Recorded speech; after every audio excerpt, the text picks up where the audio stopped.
know, so this is not a bad number to memorize because it's the molar volume under conditions, standard pressure, 1 atmosphere, room temperature, 298 Kelvin. So if we burn 1 mole of propane, how many moles of water are produced?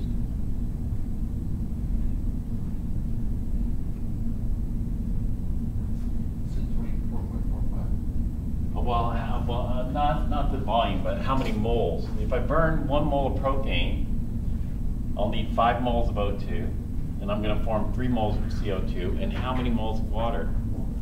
4 moles of water. So if 1 mole of propane burns, I form 4 moles of water.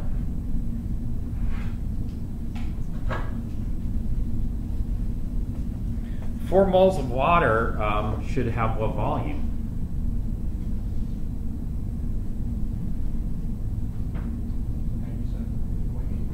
Yeah, 97.8. 97.8. It should be 4 times 24.45. Right? But Avogadro's law, does it work for liquids too? No. And is water a gas or a liquid? If water was a gas, we'd be correct. The correct answer would be E. But water is not a gas. Water is a liquid, and Avogadro's law doesn't work for liquid. So what volume does 4 moles of liquid water occupy?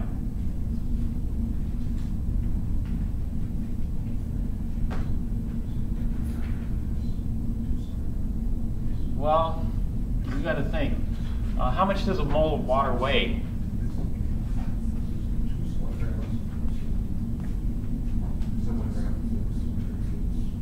A mole of water? 18 grams. So 1 mole of water weighs 18 grams. 2 moles of water weighs 36 grams. 4 moles of water would weigh 72 grams. 72 grams is how many milliliters?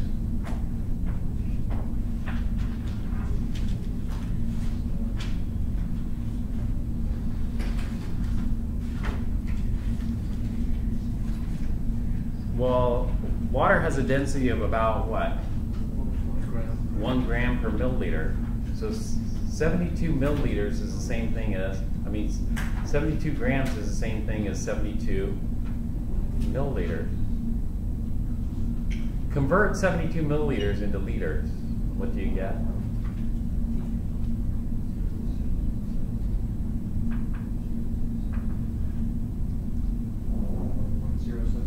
.072. So E would work if water was a gas, but it's not. Water is a liquid. And so the correct answer is D. 0.072 liters of water formed, liquid water.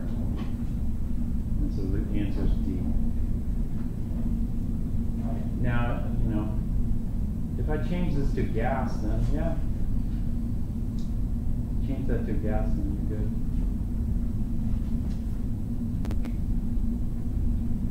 A device used to measure atmospheric pressure. B. 1 liter of air contains about 80% nitrogen. At 1 bar, so 1 liter of air, 80% nitrogen, at 1 bar consists of 1.0 liters of nitrogen at a pressure of 0.8 bars. Is that true or false?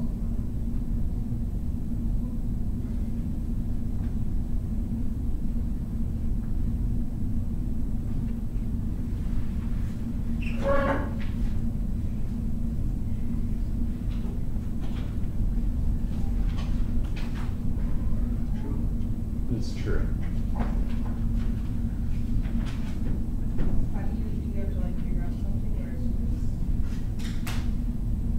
You you have to figure out something.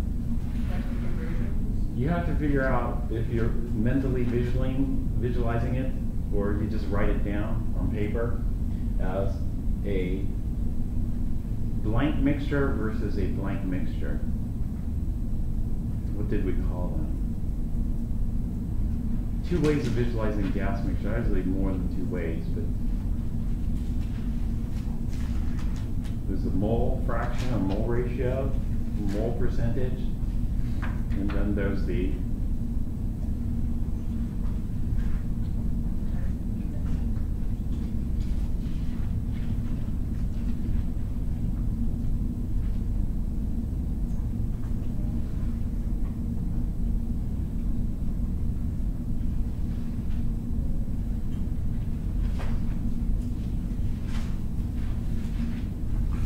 something called Dalton's law.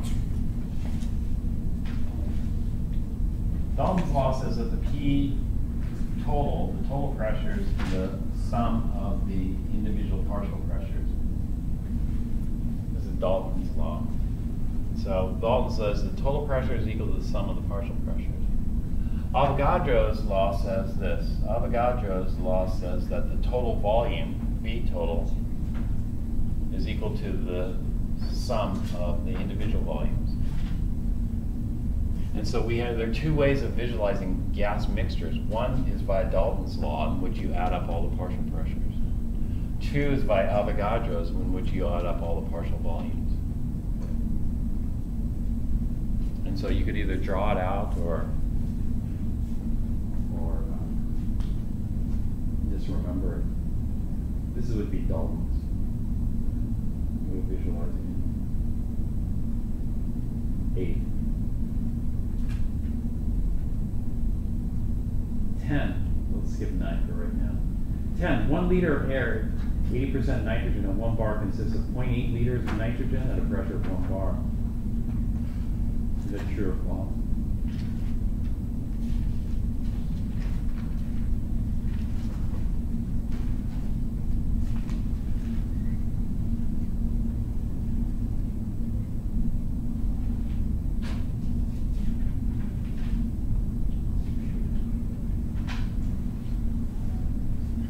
Did you guys draw the drawings I drew on the board in your notes? So compare the two, Dalton's versus Avogadro's.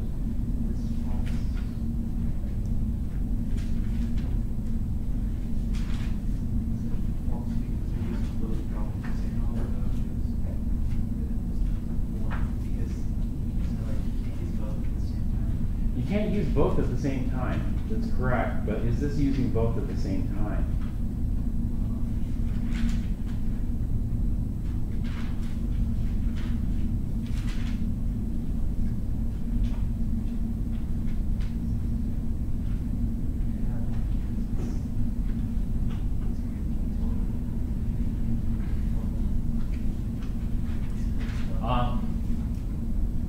It's actually, no, it's true, because if I have 0.8 liters of nitrogen at a pressure of 1 bar, and then I add that to 0.2 liters of oxygen,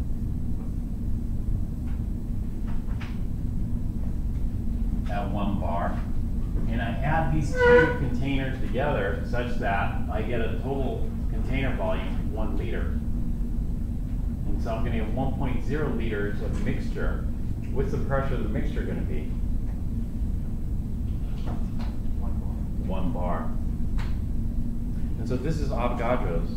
Volume of nitrogen plus volume of oxygen gives us the volume of the mixture, but the pressures have to be constant. That's Avogadro's. And so that's what I'm doing here. This would be Avogadro's. But this would be, number 8 would be Dalton's. You take 1 liter of nitrogen at 0.8 bars plus 1 liter of oxygen at 0.2 bars, and you get how many liters of mixture? 1 liter of mixture at 1 bar. And so there the pressures are additive, the volumes are always the same for everything. The mixture, the individual gases, everything has the same volume. Now if we look at number 11, 0.8 liters of nitrogen at 0.8 atmospheres plus 0.2 liters of oxygen at 0.2 atmospheres gives 1 liter of air at 1 atmosphere. That one, oh, you were looking at that one? Okay. That's false, because here you're right. This one we're mixing it up. You know, we have to look at it either from one or the other, but not both. This is looking at it from both, so it's wrong. So false. False.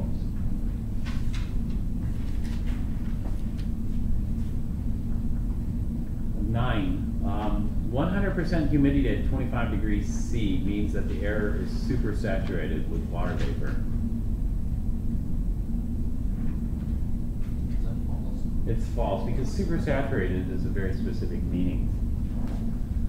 It means it is saturated, not supersaturated. Supersaturated means we have more than 100%. You know, it's an unstable situation where we get more than we're allowed. 12. The total pressure of a mixture of millimeters of mercury containing oxygen at 736.2 and water vapor at 23.8 is what? So this is an example of Dalton's. The total pressure is the sum of the partial pressures. So just add this one to that one and we get 760. Your book, your book is going to emphasize Dalton.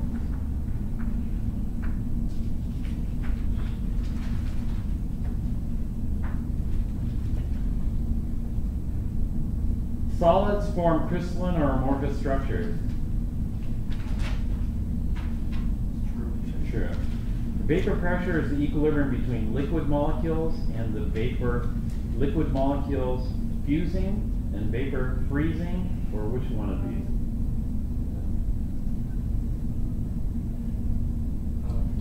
D. Correct. Vapor pressure is the equilibrium between liquid molecules vaporizing and vapor condensing. That's correct.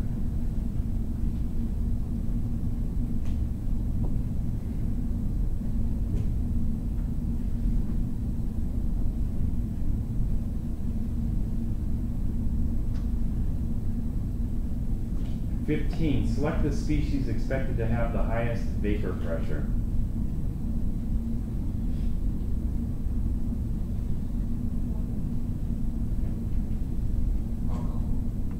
Alcohol. This is the most volatile.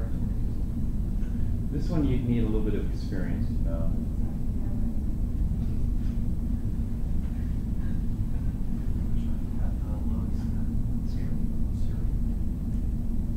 The lowest would be syrup. That's correct. It's the least volatile. So you think which one evaporates the easiest? That's the way to think about it. 16. Select the species accepted to have the highest heat of vaporization. Heat of vaporization is the amount of energy it costs to vaporize. So which one will cost the most energy to vaporize? Syrup. Water can boil at 25 degrees C. Room temperature.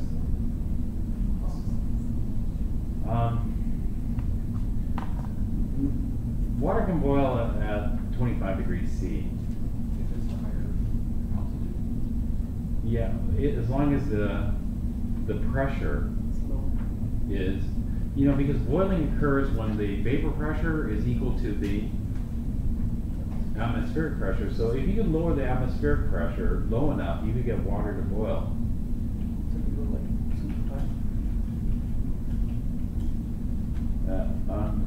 So what we need to do that is we need something to vacuum pump.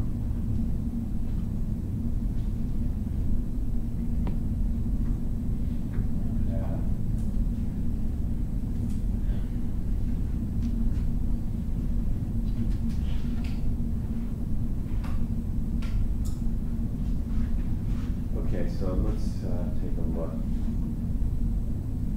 This is a mechanical vacuum pump here.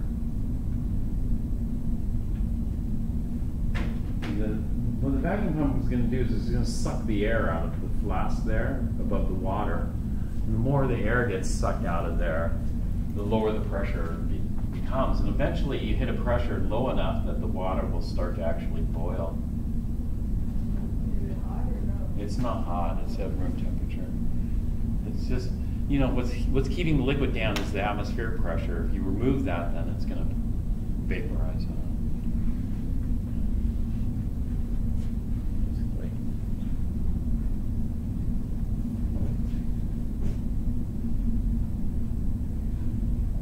Likewise, you can boil water at low temperature. You can also boil water at higher temperatures. That's the whole idea behind pressure cookers. You know, pressure cookers are used to increase the temperature. That's based on the vapor pressure curve. We can determine the temperatures using something called the vapor pressure curve of water.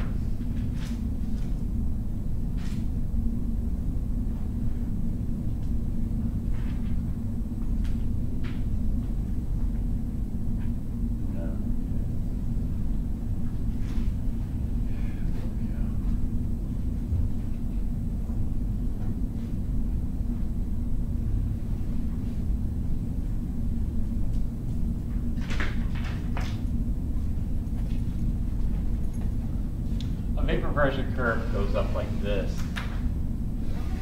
And so if we want to boil water at room temperature, we have to lower the pressure from 760 all the way down to about 32 millimeters of mercury. Quite low pressure, and then it'll boil room temperature.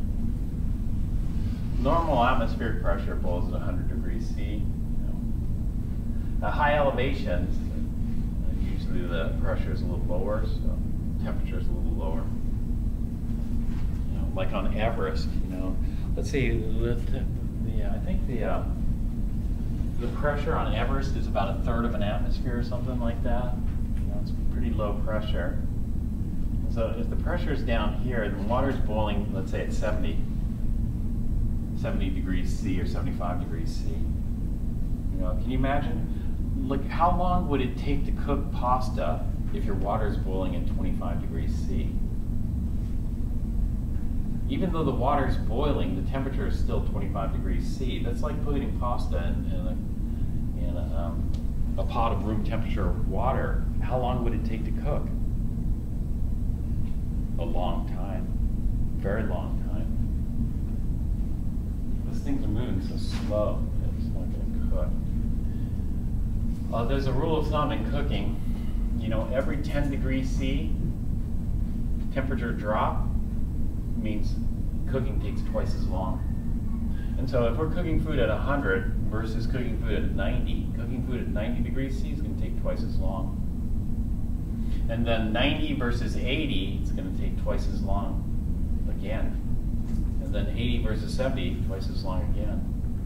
And so if you're cooking pasta on Mount Everest, you're going to be waiting a very long, long time, you know, for it to cook. Because the temperature is so low. The temperature of the boiling water is so low. This is the whole idea behind pressure cookers. Pressure cookers, if you can boil the water at higher temperatures, food should cook faster.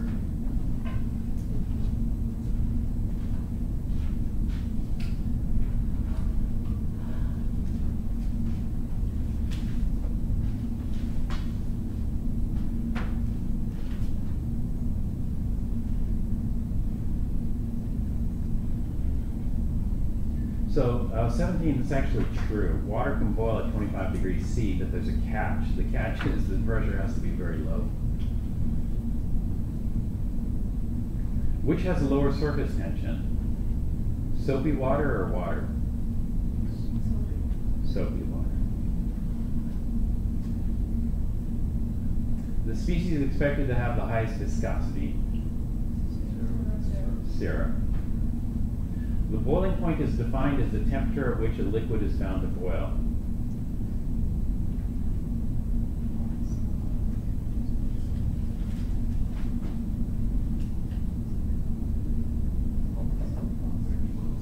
if it's false, then what is the boiling point to find it? Atmosphere is equal to. Yeah, well, it's the temperature at which the vapor pressure is equal to atmospheric pressure. So this is actually true. It's not very detailed because you're right. We've got to factor in atmospheric pressure, but the normal boiling point is defined as what?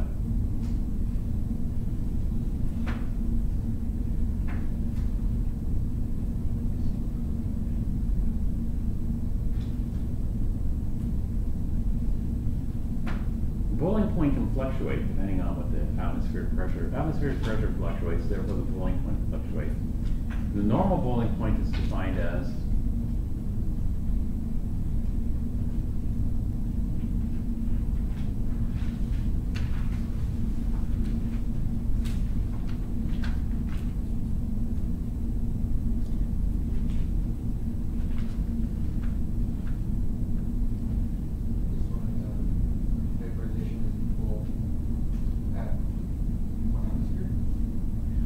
it's when the atmospheric pressure is 1 atmosphere. It's the temperature at which water or whatever boils, whatever the liquid is, where it boils at 1.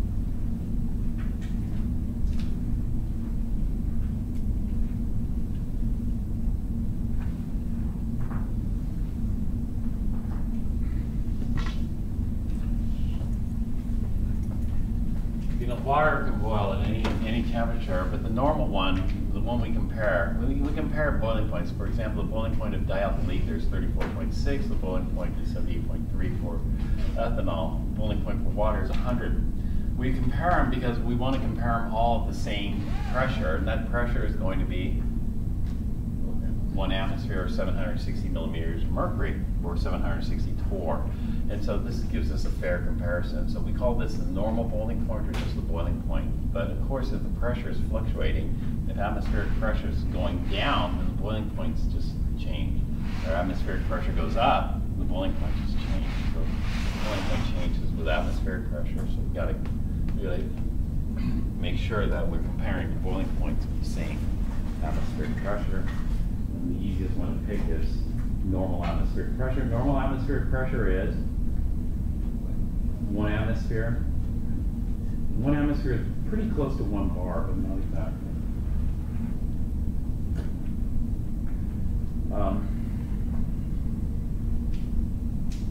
So 1 bar is a little bit smaller than 1 atmosphere. So the boiling point of water at 1 bar is just slightly less than 100 degrees.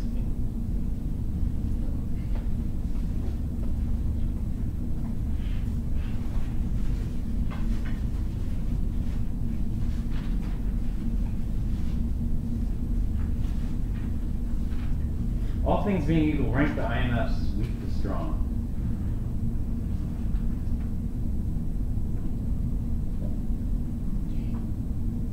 D is correct. Induced dipole H1.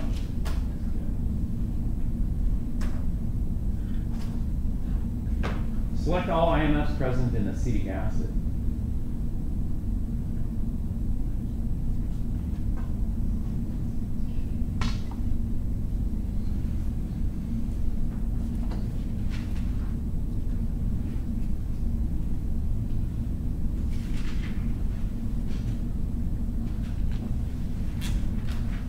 Probably want to draw the structure for Lewis structure for acetic acid.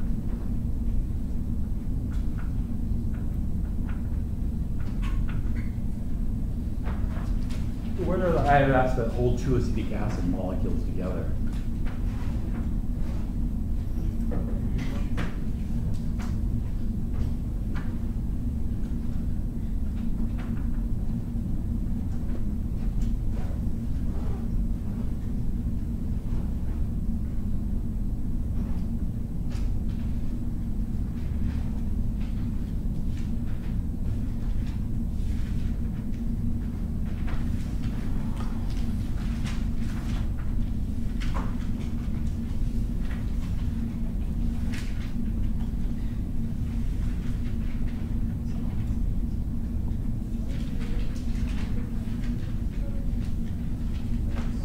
what sort of IMF is this? These are two acetic acid molecules being held together. You see the dash? These dashes are representing what type of attraction, intermolecular force of attraction. H bonds. So hydrogen bonds. In fact, the H bonds are kind of strong in acetic acid. And so what tends to happen is two acetic acid molecules tend to pair up. You know, and so what happens is the H bonds are strong enough. If you have acetic acids, normally they're kind of independent of one another, but if they get in the right orientation, they pair up like this. And then once they pair up, they're kind of stuck as a pair until something breaks them apart. This is called dimerization. So this is called an acetic acid dimer. Forms when two acetic acid molecules pair up due to the strong H bonding interactions between them. But H bonds aren't the only thing that can hold acetic acid molecules together. What else is present?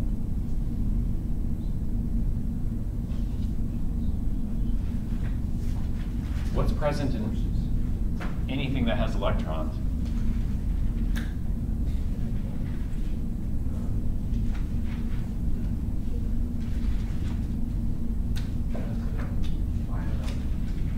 Yeah.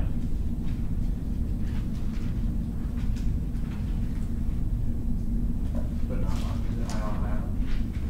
No, not ion. But anything that has electrons is susceptible to having more electrons on one side than the other. That's called what? Yeah, induced or instantaneous dipole. So anything that has electrons will have instantaneous dipole. Does acetic acid also, we have the H bonds, which are the unusually large dipole from the OH. Are there any other dipoles present in acetic acid? Yes, the carbon oxygen. The carbon oxygen is not necessarily considered H bonding. That would be a dipole. So we could have dipole. And so it turns out all three are present. And so A, B, and C. Is it possible to mark more than one bubble on a scantron? It turns out yes, it is. And so you would bubble in A, B, and C with this.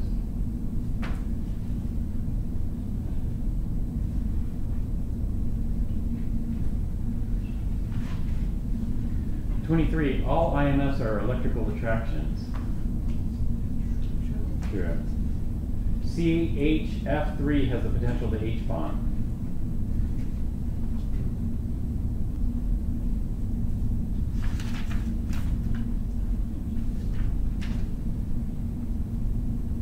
H bonds occur when hydrogen's bonded to, yeah, oxygen, nitrogen, fluorine. We got 3 fluorines there. So do we have H bonds?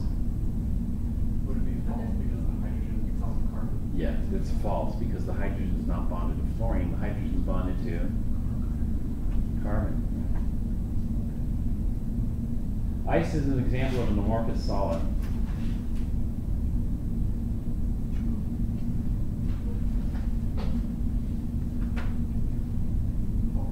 False.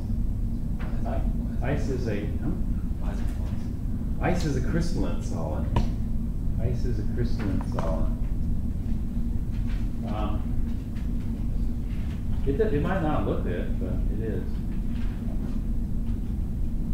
This, this is something I showed in class. You remember this one? Oops. Ice crystals.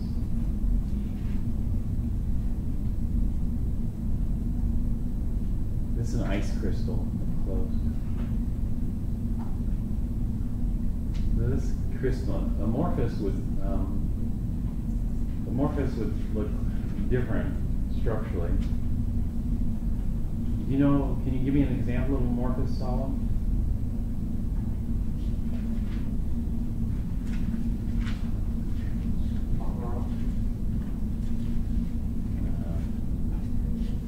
Lava rock, the crystals are very small, but there are certain types of lava rock. There's one type of lava rock called obsidian. Have you heard of obsidian? Obsidian, there's place called Mono Crater in Northern California, where you can find chunks of obsidian like this. And so you just go up and pick it up off the ground. You can find arrowheads, old ancient arrowheads made out of obsidian.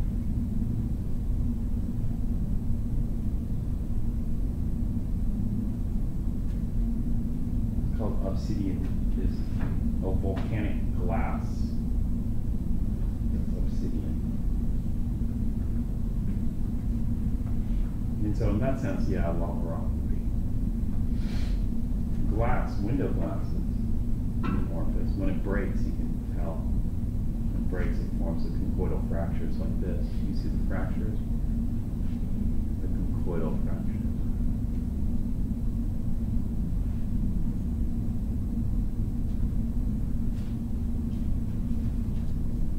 You could make ice amorphous.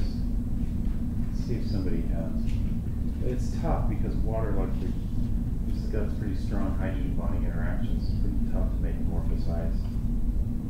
Lots of people try to make amorphous everything because it has slightly different properties. So let's say amorphous ice.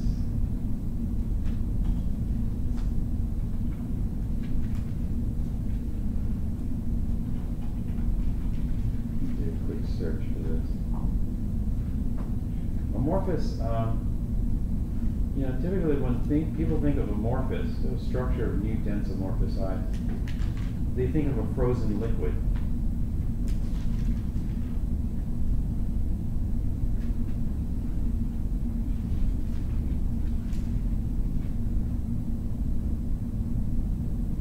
Some kind of simulations.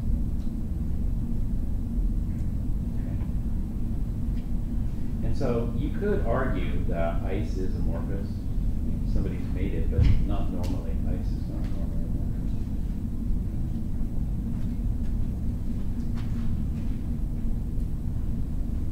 And so if you brought up and cited an example of amorphous ice, I would have given you points, but if not, I would have said no.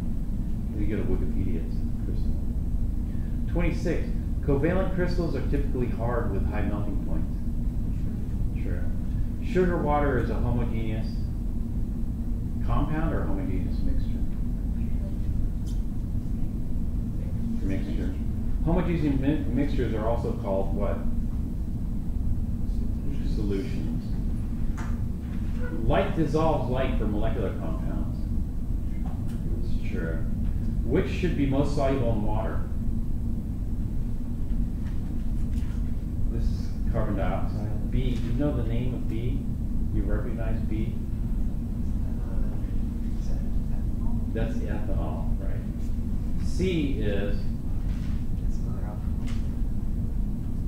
yeah, this is another alcohol of butanol. It has 4 carbons in the chain. Butanol. Can you explain the light dissolve Polar dissolves polar. So polar molecules dissolve polar molecules. Non-polar molecules dissolve non-polar molecules, but polar molecules will not dissolve non-polar. So they have to be alike in order to be soluble in one another. And so water is polar. So which one of these is most polar?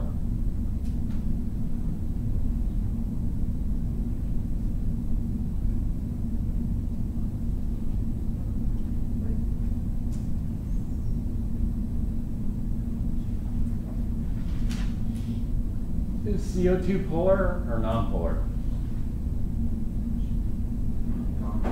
Non-polar. Would it be C? Are hydrocarbons polar or non-polar? Non-polar. I wouldn't say C because C has lots of hydrocarbon. All this is hydrocarbon. This is water-like. This is not water-like. And so this one is more not water-like than water-like. Whereas this one has a smaller hydrocarbon part. So this is more water-like. And so this is because the huge hydrocarbon part there makes it more oil-like. You know, butanol is starting to look more like oil than water. butanol. If you go and look at the solubility of butanol,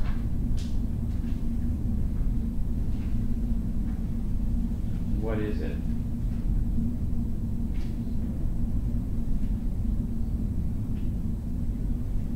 You see that? Limited solubility. Limited solubility means it's not very soluble, whereas ethanol is what?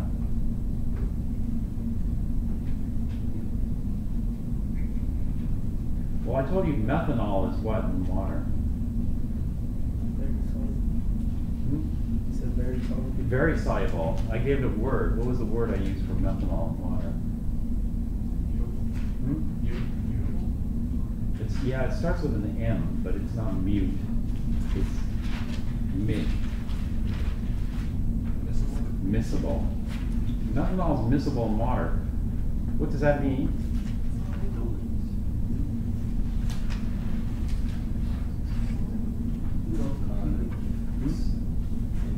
Infinitely soluble.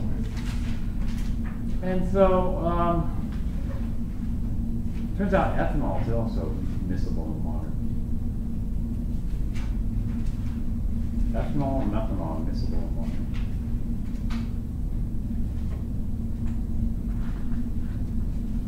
All right, let's take a break here and then we'll start. Finish this up and look at some other problems.